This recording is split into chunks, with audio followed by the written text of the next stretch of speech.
ଆପଣ ମାଟ୍ରିକ ପରୀକ୍ଷା ସରିଲା କେମିତି କଣ ପରୀକ୍ଷା ହେଇଛି? ମୁଁ ଭାବୁଥିଲି ଫଳ ଫଳିବ ବୋଲି ଆମ ବାଳ ସେ ଫଳି ପାରିବ ନାହିଁ।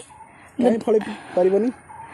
ଏଇ ମୋ ପାଖରେ ଝିଅଟା ବଇଥିଲା ସୁନ୍ଦରୀ ଝିଅଟା ମୁଁ ଖାଲି ଟିକେ ଲେଖିଲା ବେଳକୁ ମୋତେ ଖାଲି ଡାକୁଛି ମୁଁ କହିଲା ବେଳକୁ ମୋ ମୁଣ୍ଡ ବୁଲଉଛି ସେଇଥିପାଇଁ ମୁଁ ଆଉ କିଛି ଲେଖିବନି ତାକୁ ଅନେଇବି ନା ପାଠ ଲେଖିବି। ଏବେ କଣ କରିବେ ଆଗକୁ ସରକାରକୁ କଣ ଅନୁରୋଧ କରିବେ? ମୁଁ ସରକାରଙ୍କୁ ଅନୁରୋଧ କରୁଛି ଯେମିତି ଏଥରକ ଆଗକୁ ଏମିତି ପୁଅ ପିଲା ଝିଅ ପିଲା ବସନ୍ତୁନି। शाबाश बेटा बहुत बढ़िया मुन्ना। ଯଦି ବସାନ୍ତୁ କାଳି ଝିଅଙ୍କୁ ବସାନ୍ତୁ ପାଖରେ ଗୋରି ଝିଅଙ୍କୁ ବସାନ୍ତୁନି।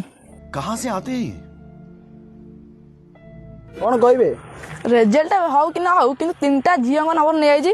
कितने तेजस्वी लोग हैं हमारे पास, कितने शानदार विचार रख। ପାସ୍ କଲେ କଣ କରିବେ? ମତେ ଲାଗୁନି ଫଳ ଫଳିଲା ଯଦି ଫଳ ଫଳିଲା ତାହେଲେ ଦେଖାଯିବ ଠାକୁରଙ୍କ ଦୟାରୁ ଯଦି ପାସ୍ ହେଇଗଲି ତାହେଲେ ବିଅର ପୁରା ଉଡିବ। ଓ ଶସ୍ତା ଚାଲୁ ଚାଲୁ ଚାଲୁ ଚାଲୁ ଚାଲୁ ସବୁ